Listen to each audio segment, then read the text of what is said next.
উত্তাল রাজনীতির মাঠ এবার এক হয়ে আন্দোলনে নামতে যাচ্ছে জামায়াত ইসলামী, জাতীয় নাগরিক পার্টি সহ 8টি রাজনৈতিক দল। সংসদ নির্বাচনের আগে জুলাই সনদের বাস্তবায়ন সহ 4 দফা দাবিতে অনড় এই রাজনৈতিক দলগুলোর নেতারা শিগগিরই নিজেদের কর্মসূচি ঘোষণা করতে যাচ্ছে দলগুলো।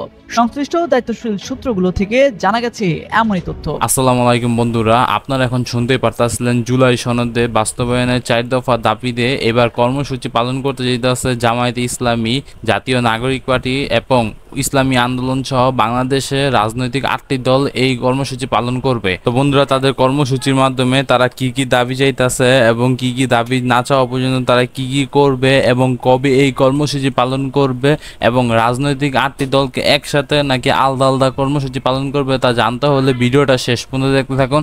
ভিডিওটা শেষ পর্যন্ত দেখতে থাকলে বুঝতে পারবেন যে কি হইতে যাইতেছে সামনে। বৈঠকের পর জুলাই জাতীয় সনদের আইনি ভিত্তি বাস্তবায়নের ভিত্তিতে আগামী জাতীয় সংসদ নির্বাচন অনুষ্ঠান সহ 4 দফা দাবিতে দলগুলো যুগপৎ কর্মসূচি শুরুর বিষয়ে একমত হয়েছে। অন্য দাবিগুলো হলো সংখ্যানুপাতিক পদ্ধতিতে জাতীয় নির্বাচন অনুষ্ঠান, নির্বাচনের জন্য লেভেল প্লেইং ফিল্ড তৈরি করা এবং জাতীয় পার্টি ও 14 দলের কার্যক্রম নিষিদ্ধ করা। যুগপৎ কর্মসূচিতে যুক্ত হচ্ছে জামায়াত ইসলামী, এনসিপি, ইসলামী আন্দোলন বাংলাদেশ, বাংলাদেশ খিলাফত মজলিস, গণ অধিকার পরিষদ, এবি পার্টি ও বাংলাদেশ নেজামে ইসলাম পার্টি। তো বন্ধুরা, আপনারা এখন শুনতে পারতেছেন তারা কর্মসূচির মধ্যে কি 4 দফা দাবি চাইতেছে। এটা হইল সংখ্যানুপাতিক পিআর পদ্ধতির মাধ্যমে জাতীয় সংসদ নির্বাচন অনুষ্ঠান, নির্বাচনের জন্য সবার জন্য সমান সুযোগ নিশ্চিত করা, এছাড়া ফ্যাসিবাদের দোষর হিসেবে জাতীয় পার্টি বা জাপা 14 দলীয় জোটের কার্যক্রম নিষিদ্ধ করা। তো এইরকম 4 দফা দাবি তারা চাইতেছে। তো আপনারা কি মত এই বিষয় নিয়ে? আপনাদের মত থাকলে তা অবশ্যই আমাদের জানাবেন। এর মধ্যে বাংলাদেশ খিলাফত মজলিস আগামীকাল রোববার সংবাদ সম্মেলন করে যুগপৎ আন্দোলনের কর্মসূচি ঘোষণা করবে বলে দলীয় সূত্রে জানা গেছে। অন্য দলগুলোর শিগগির কর্মসূচি ঘোষণার কথা রয়েছে। আগামী সপ্তাহ থেকে যুগপৎ কর্মসূচি শুরু হতে পারে।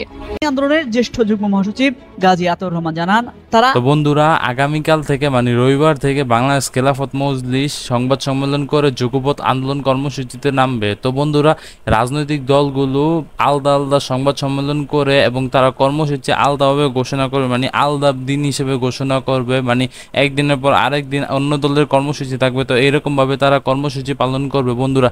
তো বন্ধুরা, 4 দফা দাবি নিয়ে আপনাদের কি কথা তা অবশ্যই আমাদের জানাবেন। আর আপনাদের কথা দ্বারা আপনারা বুঝতে পারি যে আপনাদের এই বিষয় নিয়ে কি মত। তো বন্ধুরা, আগামীকাল থেকেই তো দেখতে পারবেন কি সংবাদ সম্মেলনে কি বলে তারা এবং তাদের মত কি থাকে। তো বন্ধুরা, যদি জানতে হয় তাহলে কাল পর্যন্ত অপেক্ষা করতে থাকুন। তো বন্ধুরা, এই ছিল ভিডিওটি। দেখা হবে নতুন কোনো ভিডিওতে। আর যদি ভিডিও নিয়ে আপনাদের কোনো মন্তব্য থাকে তাহলে অবশ্যই আমাদের জানাতে পারেন। তো এই ছিল ভিডিওটি। যদি মনে হয় ভিডিওটা শেয়ার করার মতন তাহলে শেয়ার করে দেবেন, আর যদি মনে হয় লাইক সাবস্ক্রাইব এবং করার মতন তাহলে লাইক সাবস্ক্রাইব করে দিতে পারেন। তো এই ছিল ভিডিও। দেখা হবে নতুন কোনো ভিডিওতে। সে বন্ধু ভালো থাকবেন। আল্লাহ হাফেজ।